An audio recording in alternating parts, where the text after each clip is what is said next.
남서울교회 성도님 안녕하세요. 저는 남미 아르헨티나에서 선교하고 있는 황영주 선교사입니다. 안녕하세요. 박진희 선교사입니다. 반갑습니다. 오늘 여러분과 나눌 말씀은 이사야 50장 4절에서 6절 말씀입니다. 제가 읽어드리겠습니다. 주 여호와께서 학자들의 혀를 내게 주사 나로 권고한 자를 말로 어떻게 도와줄 줄을 알게 하시고 아침마다 깨우치시되 나의 길을 깨우치사 학자들 같이 알아듣게 하시도다. 주 여호와께서 나의 길을 여섰으므로 내가 거역하지도 아니하며 뒤로 물러가지도 아니하며 나를 때리는 자들에게 내 등을 맡기며 나의 수염을 뽑는 자들에게 나의 뺨을 맡기며 모욕과 침뱉음을 당하여도 내 얼굴을 가리지 아니하였느니라. 오늘 말씀은 나는 피하지 않았다라는 제목으로 은혜를 나누고자 합니다. 오늘 읽어드린 본문 말씀은 고난주간에 봉독하고 읽는 말씀이며 주님의 순종의 모습을 가장 잘 보여주는 대표적인 말씀 중에 하나입니다. 십자가의 고난을 앞둔 주님은 어려운 시기를 살아가고 있는 우리들에게 이 고난 주간을 어떻게 보내야 하는지를 우리에게 잘 가르쳐 주고 있습니다. 첫 번째로 4절에 보면 주님이 받으신 고난은 우리 모두에게 위로와 격려가 된다는 것입니다. 지친 사람을 말로 격려할 수 있게 하신다라고 하시고 주 하나님께서 나를 학자처럼 말할 수 있게 하셔서 지친 사람을 말로 격려하게 하신다라고 하십니다. 이런 점에서 십자가의 고난을 당하신 주님은 고난을 당하고 있는 수많은 의로운 사람들에게 위로를 주신다는 것으로 오늘 말씀을 받을 수가 있습니다. 우리도 여러 고난 가운데 있지만 예수님은 가장 우리의 뛰어난 위로자이십니다.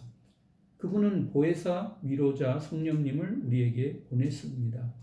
그런 점에서 예수님도 우리를 위로하셨던 것처럼 우리가 고난 주간을 어떻게 경건하게 보낼 수 있습니까?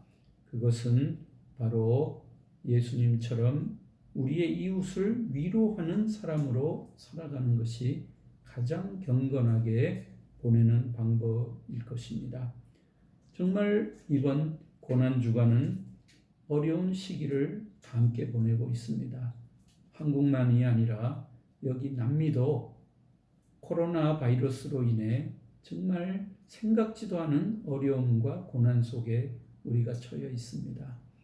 남미는 낙후된 의료시설로 인해서 감염이 되면 어떻게 될지를 모르는 그런 상황입니다.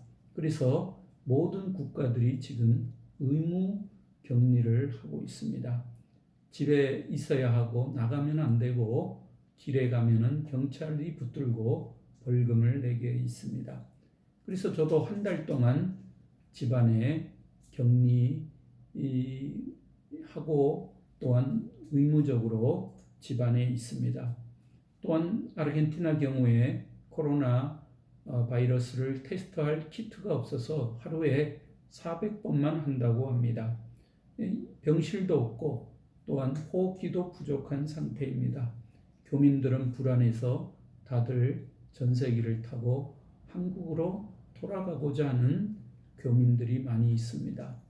그러면서 이번에 한국에 대해 크게 자랑스럽게 생각하는 것은 어떻게 한국이 그렇게 코로나 바이러스를 잘 컨트롤하고 전 세계적으로 아주 모범적인 그런 그 의료 시설과 함께 또한 이번 코로나 바이러스를 잘 대처하고 있는 것을 보면서 여기서 저희들도 자랑스럽게 여기고 있습니다.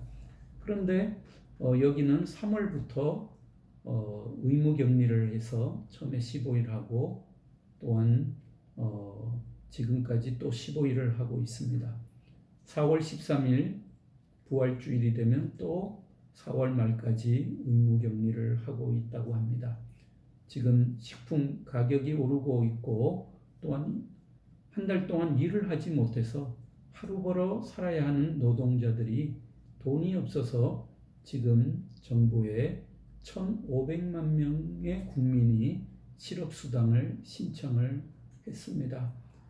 돈이 없고 먹을 것이 없어서 지금 폭력이 난무하고 강도 그리고 살인이 점점 많아지고 있습니다. 그런 상황에서 3월 달부터 제가 섬기고 있는 현지인 베들교회도 문을 닫았습니다. 아무도 집 밖에 나가지를 못하고 또한 모든 그 사람들이 모이는 곳에는 다 문을 닫았기 때문에 교회도 문을 닫고 지금 인터넷으로 아니면은 아르헨티나에서 쓰는 왓츠앱으로 우리 서로 성도님들을 위로하고 소통하고 있습니다. 그래서 저도 인터넷으로 그들에게 메시지도 보내고 찬송가도 보내고 또한 저희 교회는 현지인 성도님들이 노약자가 많고 또 노인 성도님들이 많이 있습니다. 그래서 그분들을 위로하고 또한 격려하는 그런 고난주간의 시간을 보내고 있습니다.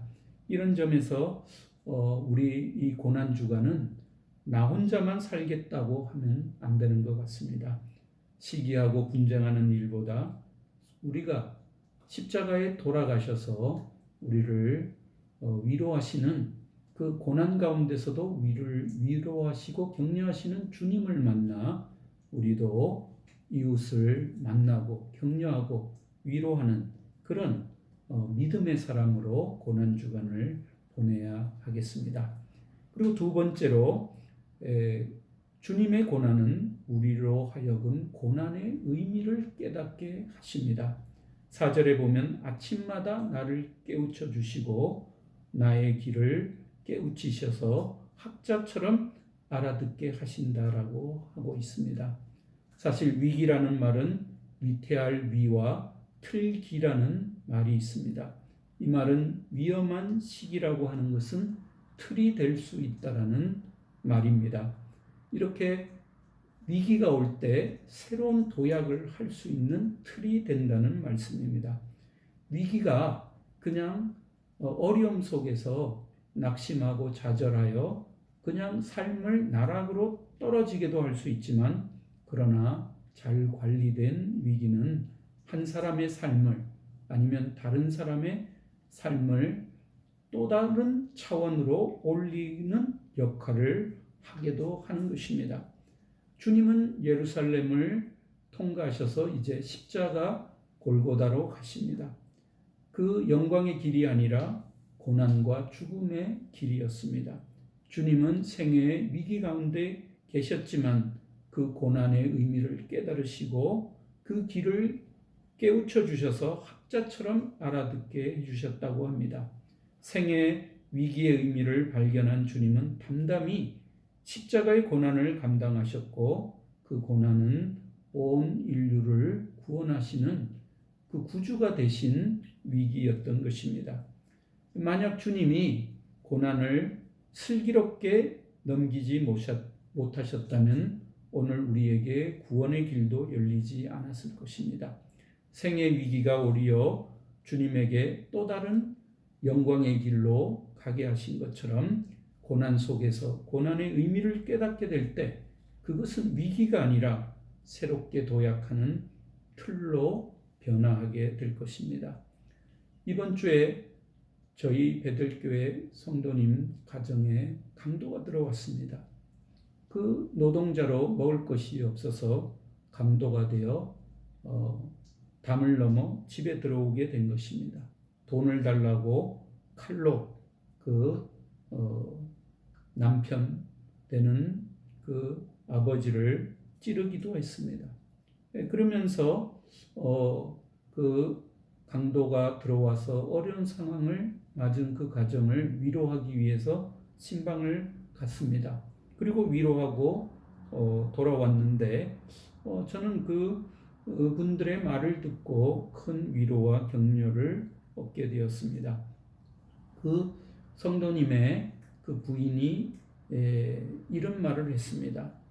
강도에게 칼로 찔려 피를 흘리는 상황이 있어도 주님만 찾았다고 하는 것이죠. 그 위급한 상황에 주님을 찾을 그런 하나님이 계시다는 것에 얼마나 감사한지 깨달았다는 것입니다. 그리고 또한 그 피를 흘리는 남편을 보면서 그 남편이 얼마나 중요한 존재이고 사랑스러운 존재이기를 깨달았다고 합니다. 전에는 그 남편이 소중하지도 않았고 사랑스럽지도 않았는데 이제 코로나 바이러스로 인한 여러 가지 어려움과 강도까지 들어와 정말 위기 가운데 처한 이 가정에 정말 주님을 다시 만나고 또 남편의 소중함을 알고 또 이 가정이 다시 사랑하는 가정으로 변화됐다는 그 얘기를 듣고 참 저도 많은 것을 깨달았습니다. 강도를 당한 그분이 위기 가운데 큰 깨달음을 갖게 된 것은 바로 그 고난을 통해서 하나님의 선하심으로 그 가정을 새롭게 세워주시는 하나님의 은혜인 것을 저도 깨닫게 된 것입니다. 신문에서도 코로나 바이러스로 인해서 중환자실에서 죽어가던 분이 기적적으로 살아났다고 합니다. 그런데 그분이 깨어나서 의사 선생님들에게 감사한다는 말을 하고 나서 병원이 그동안 치료한 그 치료비가 500불이라 하자 그 분이 눈물을 흘렸다고 합니다. 그 500불의 그 가치는 바로 그분이 일주일 동안 끼고 있었던 호흡기였던 것입니다.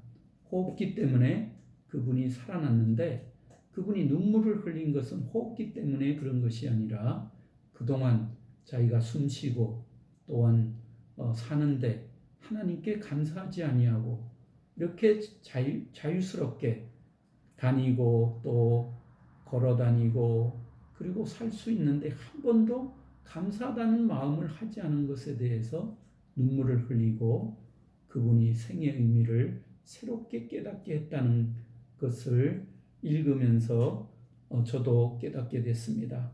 우리는 고난을 통해 그 깨달음이 고난을 이기게 하며 희망을 우리에게 주게 되는 것입니다. 그래서 우리 이 고난 주간에 하나님이 우리의 길을 열어주셔서 고난 속에서 들려주는 그 이야기를 들을 수 있는 성도님 되시기를 바랍니다. 고난의 의미를 발견할 때 우리의 믿음은 더욱 향상되고 하나님 나라를 향한 우리의 발걸음은 더욱 든든해질 것입니다. 그리고 마지막으로 오늘 주님은 그 고난 가운데서도 피하지 않았다라고 말씀하고 있습니다. 5절과 6절 말씀을 보게 되면은 내가 그것을 피하려고 얼굴을 가리지 않았다라고 말씀하고 있습니다. 이 말씀은 침뱉음을 받고 채찍에 맞으며 그 십자가의 고난 가운데서도 얼굴을 돌리지 않았다. 이 말씀은 바로 예수님은 그 고난을 피하지 않았다는 말씀입니다. 십자가의 고난을 당당하게 맞이하면서 나는 피하지 않았다라고 오늘 본문은 말씀하고 있습니다. 이런 점에서 우리의 위대한 믿음의 선배들도 고난을 이겼습니다. 히브리서 11장에서도 그 고난을 피하지 아니하고 당당하게 맞았던 위대한 믿음의 인물들을 우리에게 소개하고 있습니다. 저도 이번에 코로나 바이러스로 정말 그 베들교회가 문을 닫고 지금 어떻게 문을 열지 모르겠습니다. 그리고 또한 저는 제 주사역이 바로 두란노 선교 신학교 사역입니다. 20년 동안 두란노 선교 신학교를 2000년도부터 2020년까지 제가 섬겼습니다. 근데 한 번도 문을 닫은 적이 없는데 이번에 두란노 신학교가 코로나로 인해서 문을 닫았습니다. 그리고 학생들이 집으로 돌아가야 됐고 그리고 또 볼리비아, 페루 그리고 멀리 지방에서 온 학생들은 오도 가도 못하는 상황에서 그냥 신학교에 있습니다. 그래서 모두 온라인으로 지금 교육을 하고 있는 상황이 있습니다. 그래서 신학교도 갈 수도 없고, 그리고 우리가 서로 만날 수도 없는 그런 어려운 상황 속에 바로 지난달부터 교수비를 줄 수 없는 그런 난감한 상태에서 제가 이걸 어떻게 해야 되나.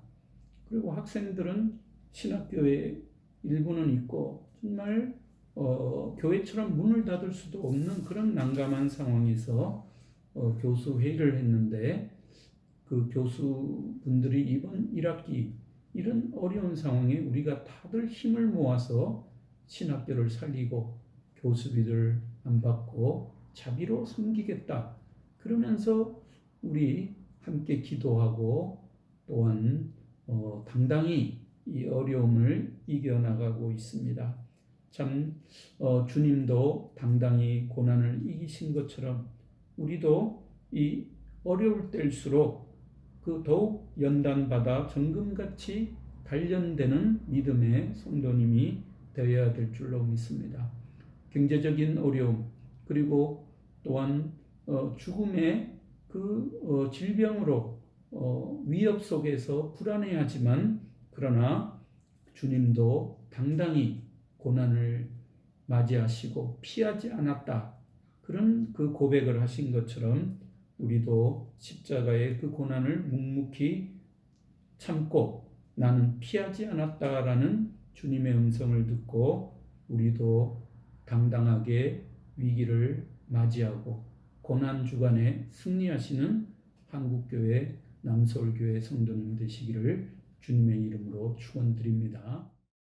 부누스에서 두란노 선교신학교를 섬기고 있고, 두란노 신학교는 학생들이 공동체 생활을 4년 동안 하며 아침에 경건기도에 신학공부, 오후에는 노동 및 공부와 밤에는 중보기도를 하며 훈련을 받습니다.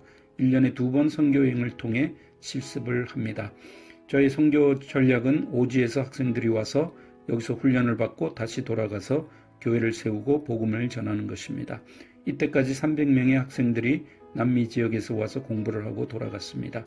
작년 두란노 선교 포럼에서 볼리비아에서 공부를 하고 졸업한 다비시아니 목사님은 볼리비아 아마존에 가서 리베랄타 지역에 교회를 개척해서 섬기고 있습니다. 또한 아르헨티나 북쪽 과라니족 보니파시오 목사님은 저희가 목사 안수를 주어 과라니족 목회를 하며 다시 전도사님 페르난도를 보내 작년에 졸업을 하고 지금 다른 교회를 개척했습니다. 이들 졸업생들을 통해 다른 지역에서도 분교가 생겨 지금 아르헨티나 7지역의 분교를 통해 함께 교육을 하고 있습니다. 또한 부에노스 시내 중산층 복음화가 3%라 시내에서 저는 베델교회를 섬기고 있습니다. 저희 기도 제목은 두란노 선교 신학교 예배당 건축 완공이 시급합니다. 또한 두란노 신학교 온라인 교육에 재정이 필요하며 앞으로 시파 아르헨티나 장로교단을 세워 아르헨티나 장로교단을 세우려고 하고 있습니다. 그리고 코로나 바이러스 치료제가 빨리 나오기를 위해 기도합니다. 목숨 걸고 싸우는 의료진과 봉사자들을 지켜주시고 전 세계가 하나님 앞에 회개하고 새로워지기를 위해 기도합니다. 감사합니다. 안녕히 계세요.